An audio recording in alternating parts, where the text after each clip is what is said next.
kundi sa isang maliit na figura sa likuran nito. Isang batang lalaki na sumisilip mula sa likod ng mga binti ng kanyang ina, ang mga mata ay puno ng pagtataka at bahagyang takot. Doon siya. Ang katotohanan. Ang ebidensya. Papasukin mo ako, sabi ni Xavier, hindi isang pakiusap kundi isang utos. Sir, gabi na po. Umuwi na po kayo, pakiusap ni Althea, ang kanyang boses ay nanginginig. Sinubukan niyang harangan ang daan, ang kanyang katawan ay isang desperadong pader sa pagitan ni Xavier at ng kanyang anak. Ngunit ang desperasyon ni Althea ay walang laban sa puwersa ng galit ni Xavier. Dahan-dahan ngunit may diin, itinulak niya ang pinto. Hindi niya ito sinaktan, ngunit ang kanyang pagpupumilit ay sapat na para mapaatras si Althea. Pumasok si Xavier sa loob ng maliit na sala. Ang espasyo ay tila lalong sumikip sa kanyang presensya. Ang amoy ng kanyang mamahaling pabango ay humalo sa amoy ng nilutong hapunan.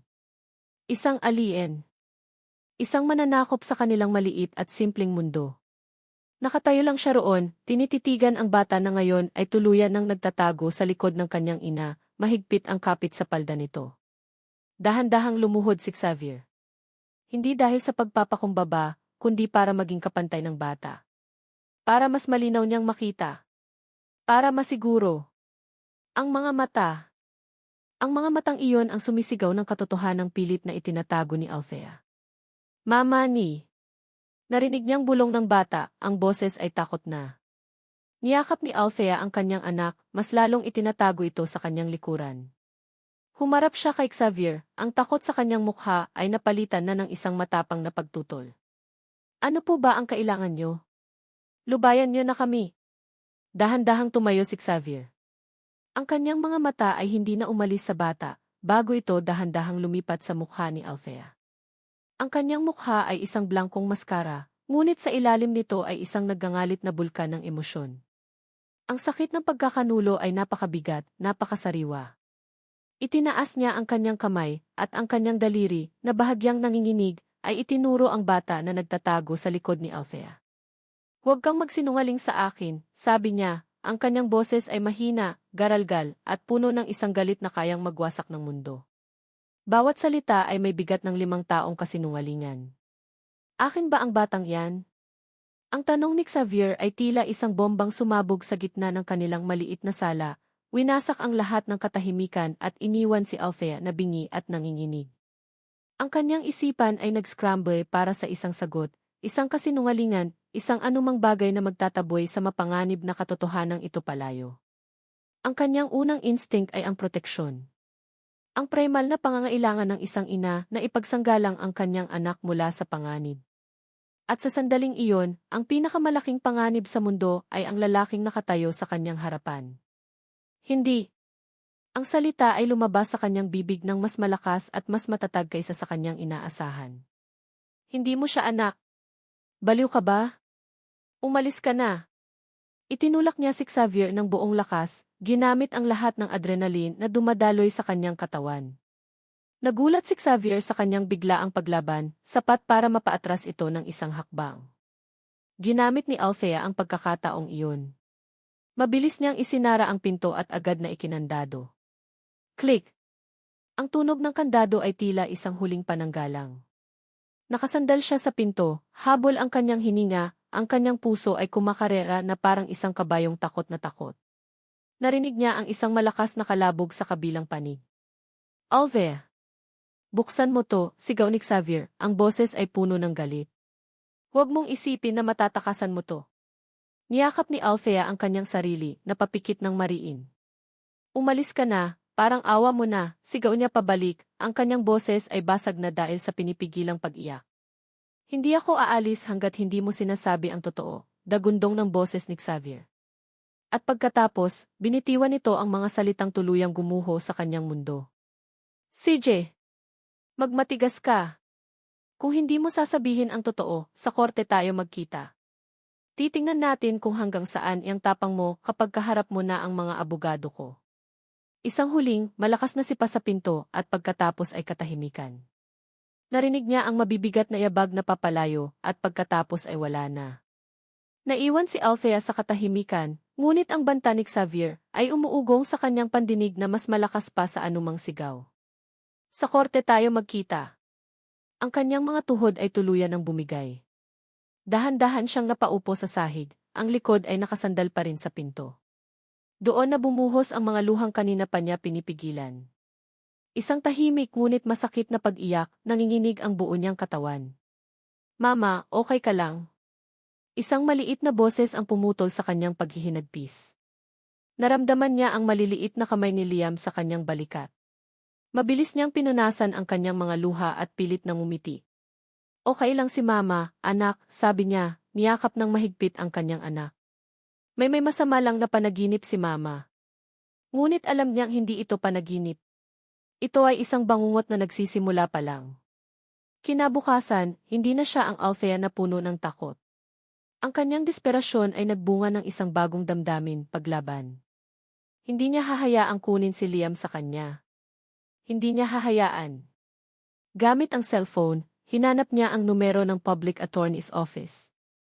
Nanginginig ang kanyang mga kamay habang nagdadayal. Good morning, how may I help you? Sabi ng isang boses sa kabilang linya. Good morning po, simula ni Althea. Ang kanyang boses ay halos isang bulong. Gusto ko po sanang humingi ng tulong. May nagbabanta po kasing kunin ang anak ko. Ikinuwento niya ang lahat sa abogadong nakausap niya, hindi binanggit ang pangalan ni Xavier, tinukoy lang ito bilang isang makapangyarihang tao. Ang abogado sa kabilang linya ay kalmado at propesyonal. Kung magpa-file po siya ng petition for compulsory recognition, ma'am, paliwanag ng abogado, malaki po ang sansa na i-grant ng korte ang isang fit test. At kung mapatunayan na siya nga ang ama, may karapatan po siya sa bata. Karapatan, halos hindi makapaniwalang ulit ni Althea. 5 taon siyang nawala. 5 taon na walang pakialam. Anong karapatan niya? I understand your frustration, ma'am, mahinahong sabi ng abogado. Pero iyan po ang sinasabi ng batas. Pagkatapos ng tawag, napaupo si Althea sa gilid ng kanyang kama, tulala. Ang batas ay wala sa kanyang panig. Ang pera at kapangyarihan ay wala sa kanyang panig. Ang tanging mayroon siya ay ang kanyang pagmamahal kay Liam. At ipaglalaban niya iyon hanggang sa huli. Samantala, sa isang malamig at marangyang opisina, si Xavier ay nakikipag-usap kay Katrina. Ang galit niya ay hindi pa rin humuhupa. I need the best family lawyer you know, Marie niyang sabi. Isang matagumpay na ngiti ang binalot ni Katrina sa isang ekspresyon ng pag-aalala. Of course, Savvy. I knew it would come to this. That woman, she's a snake. Huwag kang mag-alala. Kinuha niya ang kanyang cellphone at nag-dial, have just the right person. Attorney Rafael De Villa. He never loses. Umiti siya at inabot ang telepono kay Xavier. I'm here for you, Xavier. I'll help you get your son. Ang mga sumunod na araw sa opisina ay isang impyerno para kay Althea. Ang pakikitungo ni Xavier ay hindi na lang malamig, ito ay brutal. Bawat kilos niya ay binabantayan. Bawat report na kanyang ginagawa ay sinusuring mabuti, naghahanap ng kahit maliit na pagkakamali para maging basehan ng kanyang pagkatanggal. Ngunit hindi nagpatinag si Althea. Ginawa niya ang kanyang trabaho ng perpekto, ang kanyang takot ay ginawa niyang panggatong para sa kanyang determinasyon. Isang hapon, habang nag-aayos siya ng kanyang mga gamit para umuwi, isang lalaking nakasuot ng uniforme ng courier ang lumapit sa kanyang mesa. Inlet Althea Reyes, tanong nito. Ako nga po, sagot niya. May ipinabibigay po sa inyo. Iniabot nito ang isang malaki at makapal na brown envelope. Sa kaliwang sulok sa itaas, nakasulat sa itim at eleganteng mga letra ang isang pangalan na nagpatigil sa pagtibok ng kanyang puso. De Villa & Associates Law Firm. Nanginginig ang kanyang mga kamay habang tinatanggap ang sobre. Alam na niya kung ano ang laman nito bago pa man niya buksan. Ang bigat nito ay tila bigat ng isang hatol. Nang makauwi siya, sa katahimikan ng kanyang kwarto, habang mahimbing na natutulog si Liam, pinunit niya ang selyo. Sa loob ay may ilang piraso ng makapal at mamahaling papel. Ang mga salita ay formal at nakakatakot. Mga legal na terminolohiya na hindi niya maintindihan. Ngunit sa gitna ng lahat ng iyon, isang pangungusap ang malinaw na malinaw, tila nakasulat sa dugo. A formal demand is hereby made for the submission of the minor, Liam Reyes, to deoxyribonucleic acid, DARI, test to establish paternity. Nabitawan ni Althea ang sulat. Lumipad ito at dahan-dahang lumapag sa sahig. Wala na siyang lusot. Ang digmaan ay opisyal nang nagsimula. Ang mga salita sa papel ay tila mga anay na unti-unting kumakain sa lahat ng natitira niyang lakas. Nakaupo si Althea sa malamig na sahig ng kanyang kwarto. Ang kanyang likod ay nakasandal sa gilid ng kama. Ang opisyal na sulat mula sa abogado ni Xavier ay nakalatag sa kanyang harapan. Ang mga itim na letra ay tila nangungutya sa kanya sa dilim. Compulsory recognition. Deoxyribonucleic acid establish paternity. Lumipas ang mga araw na tila isang mabagal na pagpapahirap para kay Xavier. Ang bawat umaga ay sinasalubong niya hindi ng pananabik, kundi ng isang mabigat at hindi mapakaling pakiramdam. Naghihintay siya. Naghihintay siya sa resulta ng AFA test, ang papel na magpapatunay sa kanyang hinala, ang sandatang tuluyan ng magpapatahimik kay Althea. Iyon dapat ang kanyang maging tagumpay. Ngunit bakit parang hindi ito tagumpay? Nakatayo siya sa harap ng malawak na bintana ng kanyang opisina, tinitingnan ang mga nagmamadaling sasakyan sa ibaba, ngunit hindi niya talaga ito nakikita. Ang nasa isipan niya ay ang eksena sa maliit na apartment ni Althea. Ang mukha nito nang akusahan niya ito. Ang mga luhang bumagsak mula sa mga mata nito. Hindi iyon mga luha ng pagkukunwari. Alam niya. Nakita niya ang pagkakaiba. Iyon ay mga luha ng isang taong nasaktan hanggang sa kaibuturan ng kanyang kaluluwa. Ginawa niya akong tanga. Itinago niya ang anak ko. Karapatan kong magalit, paulit-ulit niyang sinasabi sa sarili. Ngunit ang mga salitang iyon ay tila walang laman. Ang galit niya ay naroon pa rin, ngunit sa ilalim nito, isang maliit na tinig ang nagsisimulang magtanong. Paano kung? Hindi niya matapos ang tanong. Natatakot siyang harapin kung anuman ang kasunod noon. Kinagabihan, pagod at gulong-gulo ang isip, sumakay si Xavier sa kanyang kotse. Si Mang Tonyo, ang matandang driver na matagal nang naninilbihan sa kanilang pamilya, ang nagmamaneho. Sa kondo po, sir, tanong nito. Tumango lang si Xavier, isinandal ang ulo sa bintana at ipinikit ang mga mata. Habang palabas sila ng basement parking, natanaw nila si Althea na naglalakad sa sidewalk, nag-aabang ng jeep. Ang kanyang mga balikat ay tila mas nakayuko kaysa dati. Ang kanyang mukha ay pagod at may bakas ng kalungkutan na hindi maitatago ng kahit anong pilit na pagiging matatag. Napabuntong hininga si Mang Tonyo. Kawawa naman si Maam Althea, mahina nitong sabi, sapat lang para marinig ni Xavier. Kumunot ang noo ni Xavier. Bakit mo naman nasabi yan? Wala po, sir, mabilis na bawi ni Mang Tonyo. Mukha lang po kasing mabait na bata. Naalala ko po kasi minsan, sir, nung nag-overtime ako at hindi ako nakapagdala ng baon. Nakita niya po ako, inabutan niya po ako ng tinapay at tubig. Sabi niya, Mang Tonyo, kumain po muna kayo, baka magutom po kayo sa biyahe. Simpleng bagay lang po, pero tumatak po sa akin. Hindi umimik si Xavier. Isang maliit na kabaitan. Hindi iyon tugma sa imahe ng isang tusong babae na ipinipinta ni Katrina. Naalala ko rin po kasi noong gabi ng party sa hotel, 5 taon na po ang nakalipas. Pagpapatuloy ni Mang Tonyo, tila nagbabalik tanaw. Siya ang naghatid at sumundo kay Xavier noon. Si Maam Katrina po ang laging nag-aabot ng inumin niyo. Napansin ko lang po. Pati po yung ibinigay niya kay Maam Althea. Kakaiba nga po yung tama niyo pareho noon, sir. Parang hindi pang isang baso lang. Ang simpleng obserbasyon ni Mang Tonyo ay tila isang malakas na gong na umalinggao sa isipan ni Xavier. Si Maam Katrina ang laging nag-aabot ng inumin niyo. Naalala niya ang gabing iyon. Malabo ang mga detalye, ngunit naalala niya ang presensya ni Katrina. Palaging nasa tabi niya. Palaging may inaabot na baso. Just one more, Savvy. Loosen up a little. Naalala rin niya si Althea. Nakauniforme ito ng pang-waitress, isa sa mga part-time staff, para sa event na alala niya ang pagod sa mga mata nito, ngunit mayroon ding determinasyon. Ang sinag ng duda ay nagsimulang maging isang nakakasilaw na liwanag. Ang mga kasinungalingan ni Melissa. Ang mga babala ni Katrina. Ang iebidensya laban kay Althea. Ang lahat ng ito ay nagmula sa iisang tao. Kay Katrina. Pagdating sa kondo, hindi na nag-aksaya ng oras si Xavier. Kinuha niya ang kanyang cellphone at tinawagan ang kanyang pinakapinagkakatiwalaang security consultant. Leo, it's Xavi, sabi niya, ang kanyang boses ay mariin at kagyat. I need you to get something for me. IHS footage. Grand Astoria Hotel.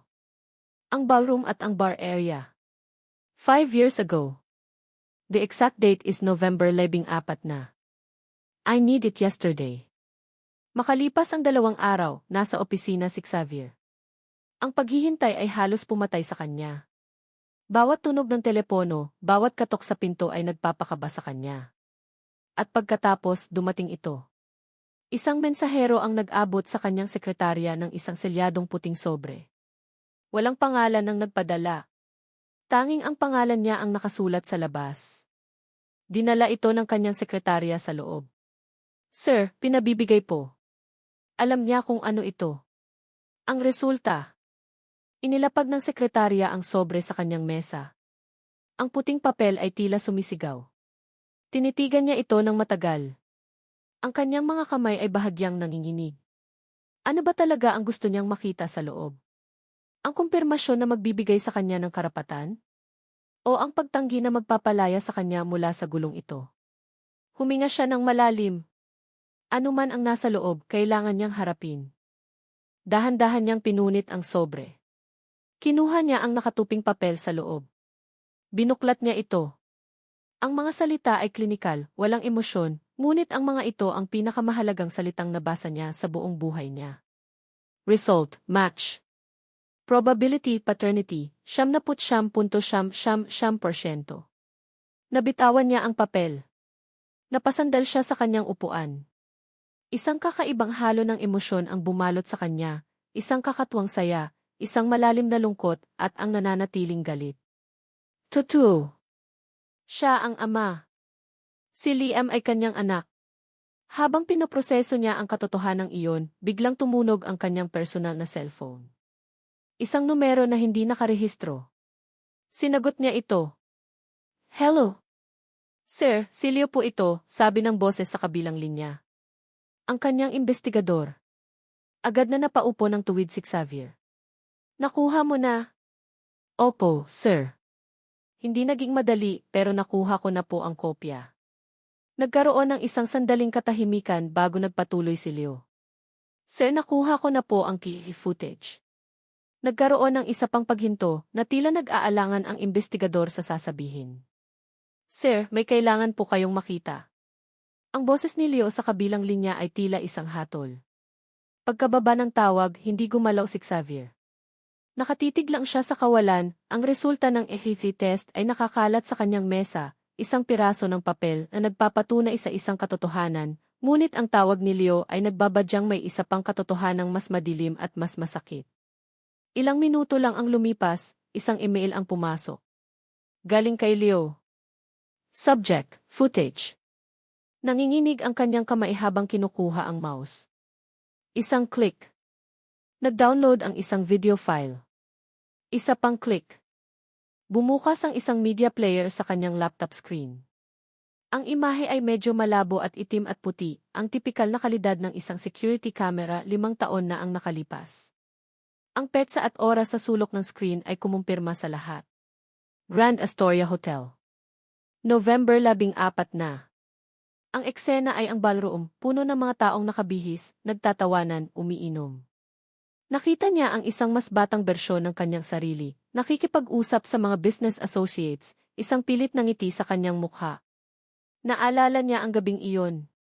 Kahihiwalay lang nila ni Melissa noon, at ang kanyang presensya sa party na iyon ay isang obligasyon lamang. Sinuyod ng kanyang mga mata ang buong silid, hinahanap. At doon, sa gilid, nakita niya si Althea. Nakauniporme ng pang-waitress, ang buhok ay nakatali sa isang masikip na bun, ang kanyang mukha ay seryoso habang nagliligpit ng mga baso. Pagod, ngunit propesyonal. At pagkatapos, pumasok sa eksena si Katrina. Eleganteng-elegante sa kanyang itim na gown, ang kanyang ngiti ay nakakasilaw. Lumapit ito sa kanya, may dalang 2 baso ng champagne. Naalala niya ito. Iyon ang simula. Pinanood niya habang si Katrina ay tila isang makamandag na ahas na gumagapang sa karamihan. Ang bawat kilos ay kalkulado. Nakita niya kung paano nito inabutan ng inumin si Althea, na noon ay nagpapahinga saglit sa isang sulok. Nakita niya ang pag-aalangan ni Althea, at ang pagpupumilit ni Katrina na may kasamang matamis na ngiti. Sige na, you look tired. You deserve a break. Pagkatapos, bumalik si Katrina sa tabi niya. Muli may dala itong inumin. Drink up, Savvy. You need to relax. Ang kamera ay nakapokus sa kanilang dalawa. At doon, nakita niya ito. Isang mabilis, halos hindi mapapansing kilos. Habang nakatalikod sa karamihan at nakaharap sa kanya, ang kamay ni Katrina ay dumukot sa maliit nitong clutch, bag may kinuha itong maliit, at sa isang iglap, inihulog nito ang isang bagay sa kanyang baso. Kumulo ang dugo sa kanyang mga ugat. Isang pulang ulap ang bumalot sa kanyang paningin. Pero hindi pa iyon tapos. Ay fast forward niya ang video. Nakita niya ang kanyang sarili na medyo nahihilo na, sumasandal sa isang pader. At si Althea, na nasa kabilang dulo ng bar, ay tila nahihilo rin na pahawak sa kanyang ulo. Pareho silang naging biktima. Ang huling eksena na kanyang nakita ay ang pinakamasakit sa lahat. Si Katrina, kinakausap ang isang lasing na Savvy at pagkatapos ay itinuturo nito si Althea. Look at her, Savvy. She's been staring at you all night. Go on, have some fun. At siya, sa ilalim ng impluwensya ng alak at ng kung anong gamot na inihalo nito, ay naging isang sunod-sunurang papet. Sinunod niya ang utos. Nilapitan niya si Althea. Ang natitira ay isang malabong alaala na nag-iwan ng isang multo na sumira sa buhay ng dalawang tao. Blag! Isang malakas na tunog ang umalinggaw-ngao sa kanyang opisina nang isara niya ng buong puwersa ang kanyang laptop. Ang plastik ay halos mabasag sa tindi ng kanyang galit. Napahawak siya sa kanyang ulo, ang kanyang mga daliri ay humihigpit sa kanyang buhok na tila gusto niyang bunutin ito sa sobrang sakit at galit. Hindi lang siya nilinlang. Ginawa siyang instrumento. Ginawa siyang sandata para sirain ang isang inosenteng tao. Ang lahat ay biglang naging malinaw. Ang mga tipayok ni Katrina. Ang mga peking dokumento ng utang. Ang pag-udyok nito sa kanya na magsampa ng kaso. Ang lahat ay parte ng isang napakahabang laro, isang laro kung saan si Althea at ang kanyang anak ang naging mga piyesa. Isang laro para makuha siya, para maitali siya sa isang kasinungalingan. Isang ungol ng sukdulang galit ang kumawala sa kanyang lalamunan. Tumayo siya, at sa isang sipa, itinumba niya ang maliit na basurahan sa tabi ng kanyang mesa. Ang galit na naramdaman niya para kay Althea nitong mga nakaraang linggo, ay walang-wala kumpara sa apoy na naglalagablab ngayon sa kanyang dibdib, isang apoy na nakatutok sa iisang tao. Kinuha niya ang kanyang telepono. Pinindot ang intercom. Ang kanyang boses, nang magsalita siya, ay hindi pa sigaw. Ito ay kalmado. Ito ay malamig. At iyon ang mas nakakatakot. Tell Katrina Velasco need her in the office. Now. Hindi na niya hinintay ang sagot. Ibinalibag niya ang telepono pabalik sa lalagyan nito. Ilang sandali lang ang lumipas, bumukas ang pinto. Pumasok si Katrina, may isang matamis at nagtatanong ng ngiti sa kanyang labi. Savvy, darling, you called. May balita na ba sa test?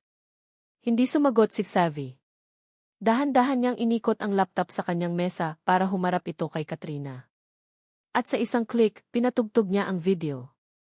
Ang ngiti sa mukha ni Katrina ay unti-unting naglaho habang pinapanood niya ang eksena mula 5 taon na ang nakalipas. Ang kanyang mukha ay namutla at ang kanyang mga mata ay nanlaki sa pagkabigla at takot. Nakita niya ang kanyang sarili na inihuhulog ang isang bagay sa baso ni Savvy. Nakita niya ang kanyang sarili na itinutulak ang 2 taong wala sa sarili patungo sa isa't isa. Nang matapos ang video, isang nakabibinging katahimikan ang bumalot sa opisina. Dahan-dahang tumayo si Savvy. Ang bawat kilos niya ay may bigat, puno ng isang galit na pinipigilan. Explain this, Katrina, sabi niya, ang kanyang boses ay tila isang ungol ng isang nasugatang hayop. Nawala ang lahat ng pagkukunwari sa mukha ni Katrina. Ang takot ay napalitan ng desperasyon at pagkatapos ay ng isang baliw na katapangan. Sigaw niya, ang kanyang boses ay naging matinis. Ako nga. Ako ang gumawa niyan. Ginawa ko yon para sa'yo, Xavi. Para sa atin.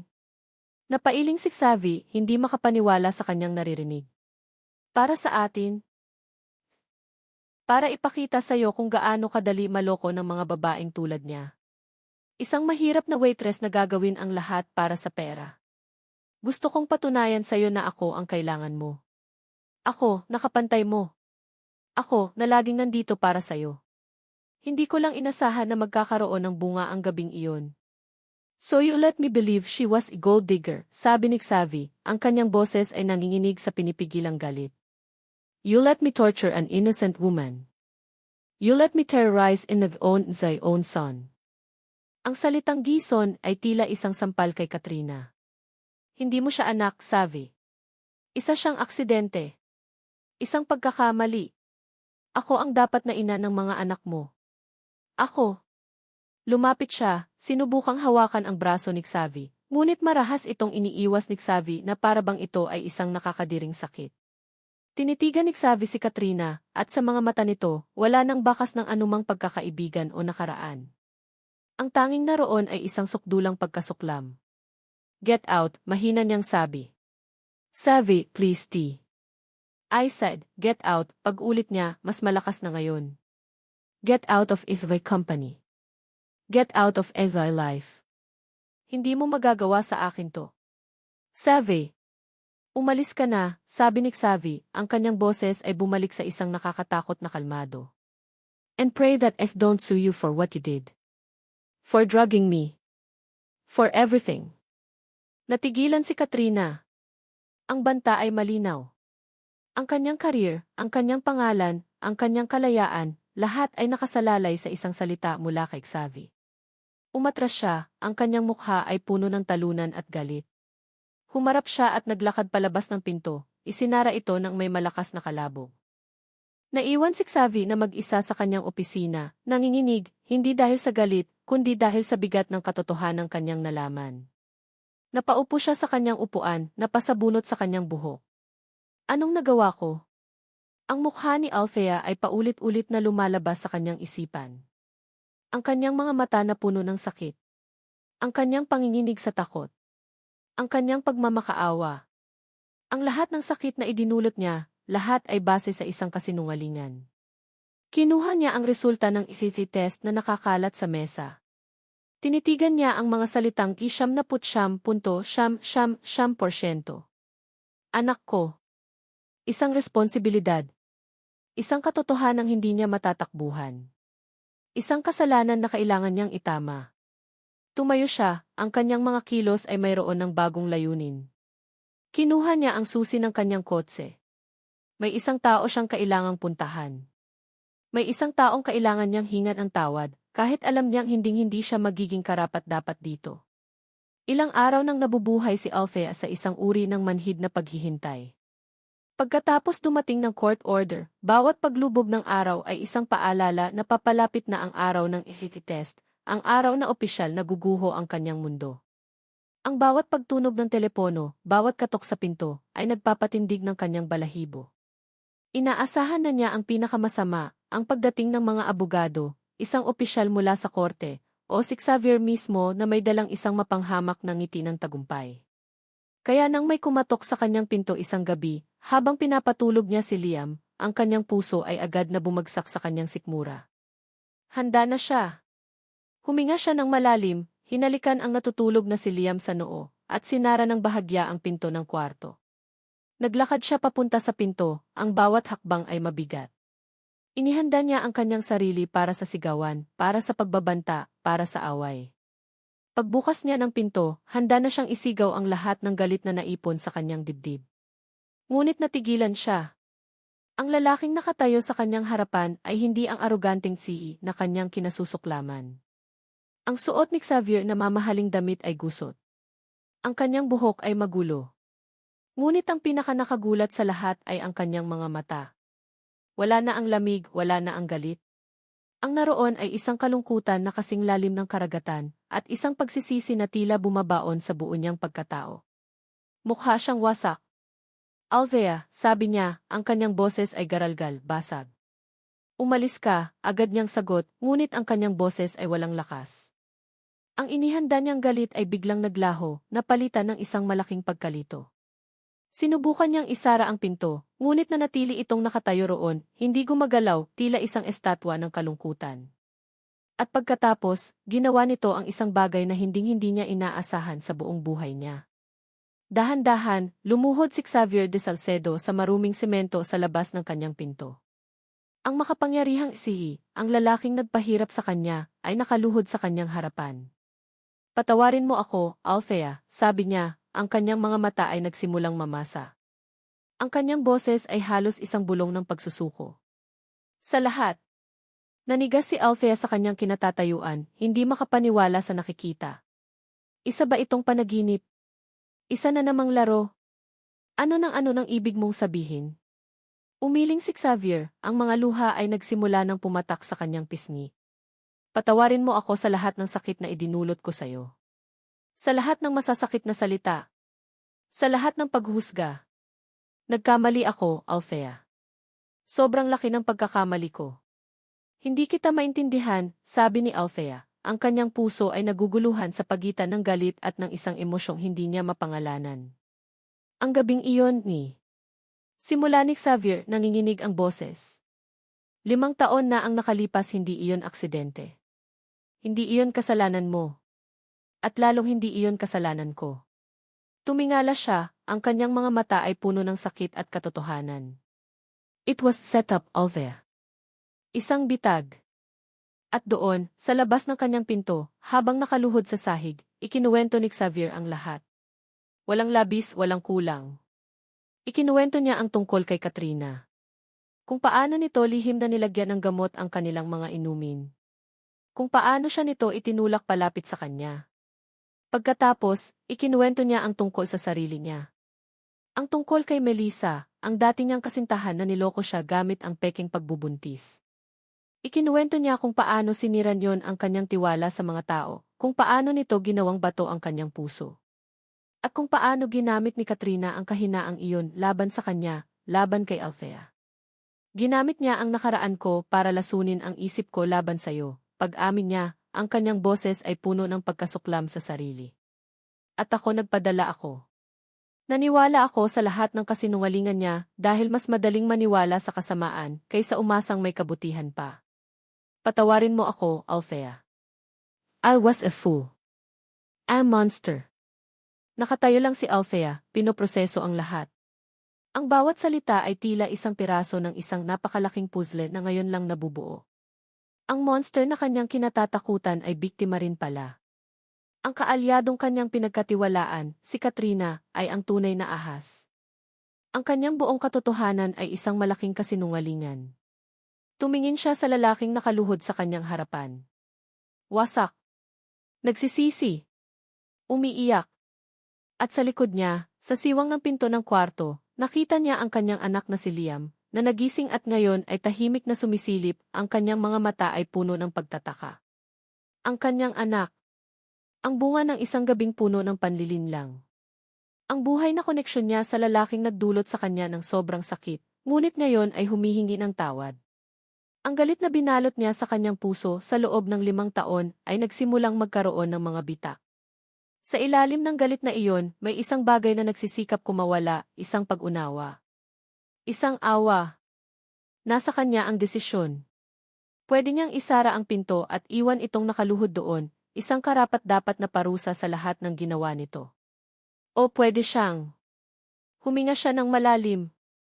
Ang pagpapatawad ay hindi para sa kanya. Ito ay para sa sarili niya. Para makalaya sa galit. Para sa kinabukasan ng kanyang anak. Tumayo ka, mahina niyang sabi. Tumingin si Xavi, gulat, hindi sigurado kung narinig niya ito ng tama. Inulit ni Althea, mas malinaw na ngayon. Ang kanyang boses ay pagod, ngunit mayroon itong bagong bigat ng kapangyarihan. Ang kapangyarihang magpatawad. Tumayo ka. Pumasok ka.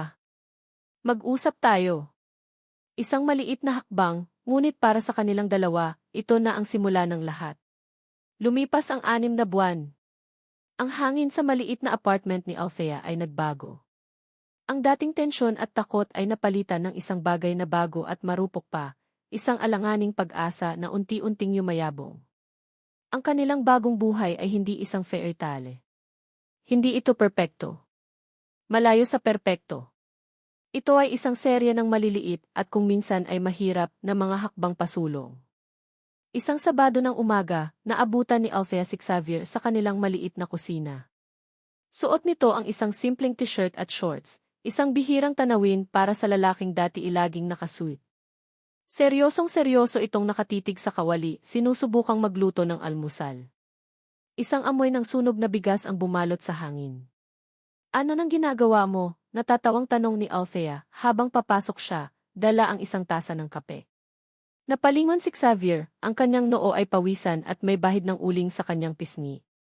I'm trying to make fried rice, amin niya, tila isang estudyanteng nahuli sa kalokohan. Pero mukhang mas gusto ng sinaing na manatili sa ilalim ng kawali.